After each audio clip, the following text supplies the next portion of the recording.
Morning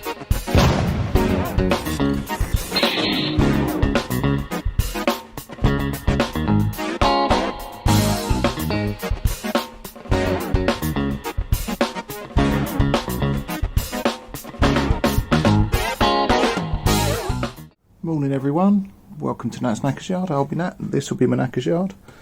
This will be a gap for Blue, because he's out on the road, because I'm using him today. This will be the currently unnamed Fazer. I'm still waiting on the, sorry, I had to think then, I haven't given it a name yet, have I? I'm still waiting on the fuel pump. That should arrive today at some point, I think. I'm still waiting on the screws for the top of the carb, so the carb isn't back on. I have cleaned with bunny ears and inverted commas the carb. Really, you know, it's a half clean. I just want to see if I can get all 4 cylinders working before I go any real further on the bike itself. But that's not what I wanted to show you today. What I did want to show you is the frames here. Now, I went for the cheapest deliver in a week option, and it delivered in a day, which is fucking incredible. Now, all in, bacon butties, awesome. Thank you very much. This is fucking brilliant, and you did it at a steal, mate. Thank you. That's really good of you. All in, that was 120 quid for postage and everything else. Now, what did I get for that? Before I start going into the frame, let's go into some of the other stuff. This is the V5 has arrived for the old frame, or the old bike, and it is, as I was told, it's salvaged, so it's Cat N. Estimated cost of commercial repair was more than the value of the vehicle, so that is a Cat N bike. I've got the, there's nothing on there. There is, nope. Apart from the fact it's in Welsh. You know, that doesn't say the cat or anything, but it is a clean frame, so I have a clean frame. Right, there'll be a bit of dodgy editing there because I realised I was flashing my address, which probably isn't a good idea. The plate itself on the existing bike, so one of the subs was saying, is probably a private plate, which is a new one on me. I don't know the significance of that, so I may well try and transfer it across. I don't really know, but what I do have is a 2001 frame, clean, and a 99 bike, so it's going to be a 2001 bike, presumably, at the end of all of this. So, let's have a good look at it, shall we? It's not perfect, although it's been sprayed. It is bacon butties. The previous owner did do it to stop flash rust, so it's not, you know, it's not finished. Yeah, it doesn't have a finish coat on it. It needs welding in, so the frame has been split to account for that. Split out, so I'm going to need to weld. I'll give it a go to weld it in. That said, it is secure. It's not falling out. It's not rattling around, but it will need welding through. Obviously, that on both sides. In fact, let's just whip the seat off. He says as if it's an easy exercise. It is if you get the angles right. Now, unfortunately, it changes the weight distribution, and the whole thing dips forward. So there we go. Right, so the frame needs weld or fill something, you know, securing there on both sides. It's got a bit of a groove out of it. There is an LED strip that mostly fits within there, but I'll have a proper look, particularly in terms of MOT legality, to see whether or not because it's got the built-in indicators. Let me just show you actually. So it's got the brake light and the indicators on each end. I don't think there's enough distance between those for it to be MOT-able, road legal, but we shall see. Now the seat, according to the description, the seat itself was circa 200 odd quid, which, having looked, I completely believe, particularly getting it made custom.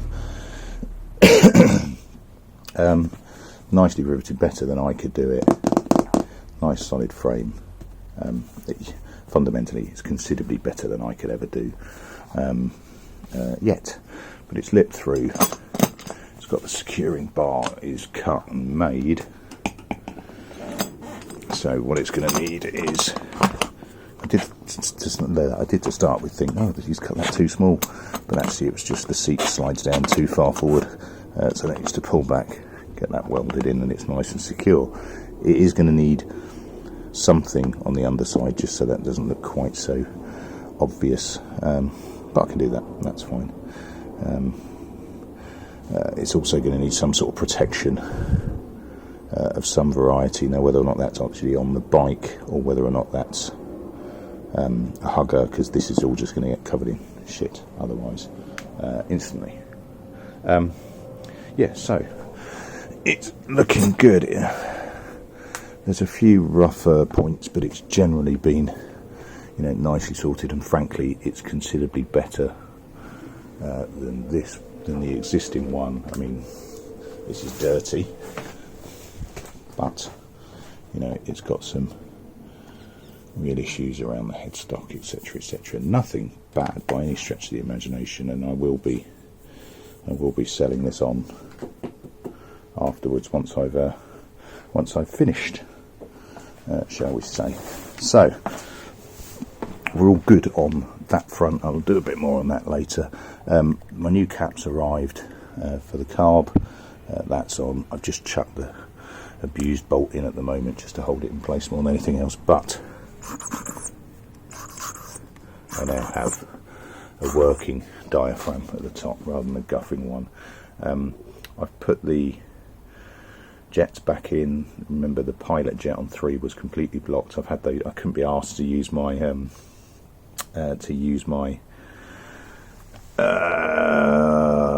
ultrasonic on it, or on the pieces, so I've had them in soak in nail varnish remover, so acetate in other words. Give a bit of a poke through, chuck them back in. Like I say, it's had, you know, a half clean, frankly, as when I get to do the complete swap of components across to components across, I will probably go for a carb rebuild kit, but actually it's fine, to be honest. It needs a better clean, but at the moment I just really want to prove to myself that that can move across. Cool. Back on the frame, a little bit jumping around, all in good nick. It's got brand new tapered bearings in the top, in the headstock, which is fab. I'll be doing basically a bit of a decide as to what I keep and what I move across. I am going to paint it at some stage as well, but it's nice and smooth. I can feel the new grease on it, because it's obviously not been loaded or bedded in.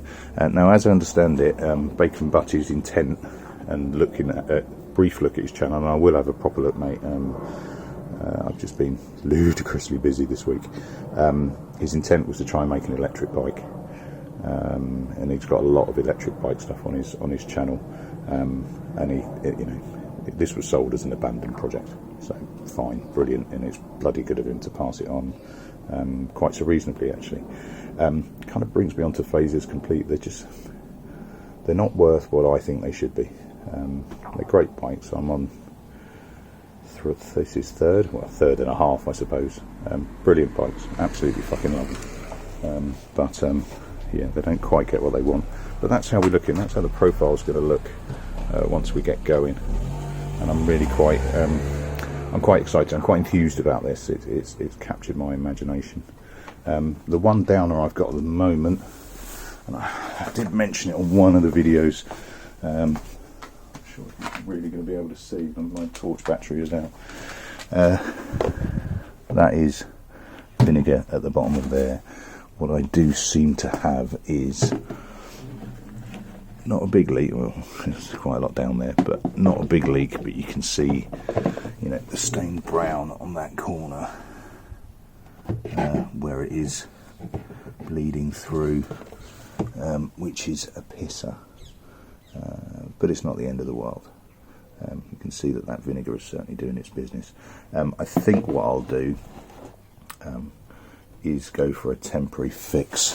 Now, I have seen on a few channels about people using soldering weld on the outside as a permanent fix. I don't think that's a permanent fix for me, but I might just use some soldering to seal it for now, because if nothing else, I just want to see if the bike will move. And I don't like riding bikes on temporary tanks, even if it's just up and down the road.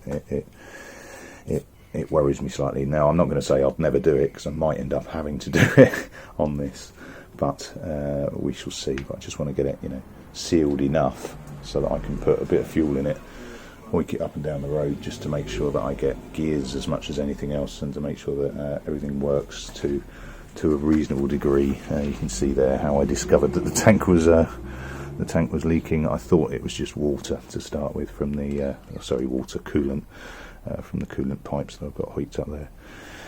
Yeah. So next job, it may be in this upload, it may not be, dependent on life as much as anything else, life and everything. Next job will be to get the car back in, see if I can get it running that way, ideally with the pump when it arrives. So the pump is coming with the full bracket. I don't need the full bracket, but at least I'll have a nice clean one. See if I can get it working, and then start looking at moving stuff across from one bike to another. Now, I've never done an engine swap on a bike. I've seen it and I've seen that I think the best practice, because there are no sacrificial limbs, etc., the best practice in the end seems to be to do it with the bike on its side and lift the engine out. Now, I don't have any equipment yet on how to do that, and I don't fancy trying to muscle out a 4-cylinder 600cc lump with zero equipment. I'm sure it's possible. I'm not an old man, but I'm not a young one either.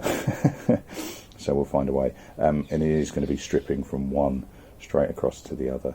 What I might have to do is see if I can find a temporary housing for Phoenix while I do this, just so I've got space, if nothing else.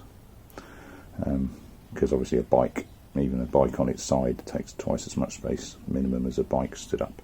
But we'll see. Right, that'll do me for now. Let's see how we go. Right, and a bit of a supplemental. I got a little bit waylaid there. On swapping the engine over, so it's bin day, so it's a bit loud today, and gardeners and all sorts. On the engine and flipping it across to the new frame. Those of you that routinely follow will know that I have some beef with Del Boy's garage, and it's not what he does at all. What he does is fine. It's the fact that he builds it as this is the best way to do it, and isn't it all brilliant. I will be refreshing this engine, cosmetically refreshing this engine. What I'm not going to do is try and bill it as a fantastic process and the way to do it, because I really don't want to strip it down to its bare components to paint or powder coat. The end result probably won't merit it, frankly. So I don't think it's worthwhile investment of time and money to do that. And frankly, when it comes down to it, it's just going to be a hopefully prettier Fazer. So it's really not going to merit it. What I am going to do is give it a refresh, give it a clean off, give it a touch-up paint or a paint or whatever. Because I'd be daft not to, frankly, once I've got it. Once I've got it out of this frame. And there's no point putting it in dirty, chipped and slightly wrecked as is. I mean, there's nothing wrong with it, but if I'm going to go for a relatively shiny frame with a cool seat, a new paint job, whatever that may be, and it would be daft to put something in this condition straight on while it's off. I'll give it a bit of a refresh. Now, what that refresh looks, feels and smells like, I don't yet know. I have an idea, and we shall see. And in fact, I'll give you my current thinking, because and then please give me a nudge as to whether or not you think it would work. I am thinking of looking back at Rat Boy. Rat Boy was black and yellow, was ended up being black and yellow, and looked fucking cool, frankly. And if you don't know what I'm talking about, I will drop in a picture down at the drop in a few pictures as we go through. But looked cool in the end. Absolutely loved it. I want something as bold and as bright, but I don't want to go for a yellow again. So what I'm thinking of is going for a really like a bright orange. I don't want to go for my normal type paint jobs. I want to go for a nice solid colour and go black and orange. So orange tank, orange mud guard. There's nothing really at the back, so it might have to be, I might have to see if I can get a hugger and maybe go for a strip down the middle like I've done before. What I might also do on the engine, on the block itself, is go for accents of orange, if you like. So covers on both sides, maybe covers on the end, maybe rocker top complete, I don't know, and just go for the rest black. That's my current thinking. As I say, it's going to be, you know, more than likely masked off and painted rather than stripped off and painted. I think some of the panel, I'll start going into all of the seals then. Bloody groundskeeper men type lawnmowers, blowers, that's the word I was looking for. But yeah, it would be a shame not to do something with this. While the block's off, I think what I'm going to end up doing as well is just replacing the boots, replacing the manifolds, because they are on their way out, if not out.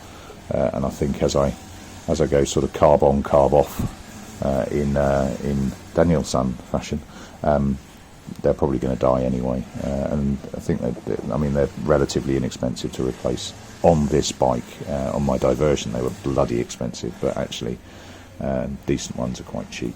It also means I can give it a damn good douche. So from taking those sparks off before, they're pretty horrendous.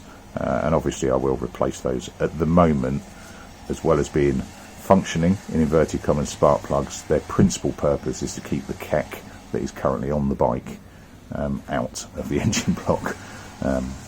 Yeah, but we'll see how we go. We'll see how we go. I think I'm going to do this as one video and just knock it on the head there, because I think there's more than enough there to show interest in terms of, I've got a spanking new frame, new to me frame. It's in really good condition. It's sorted my seat dramas out. It's cleared my my Cat N. It wasn't really a problem. I was happy to hack away at a Cat N bike. That's why I bought it. But actually, it means that at the end I'll have a clean bike, and I should be able to stage one over another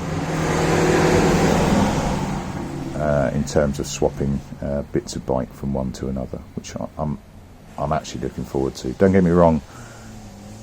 The block scares me because it's big and heavy. I may have to call on assistance to move it across. I may have to see if I can find a crane or hang it from the ceiling. I don't really know yet. Cool, that'll do me. Nice little update. The bike has told me what it wants to do. Fate has told me what it wants to do by making that available. That sounds very, very pious, doesn't it? It wasn't intended to. Yeah, that'll do me. Thanks very much for watching, everyone. Thanks for subscribing, those that have subscribed. Thanks for dropping by, those that haven't. I'm not going to beg for subscribers or anything like that. I'm just a tit in a shed with a screwdriver. Cheers all. I'll catch you later. Ta-da.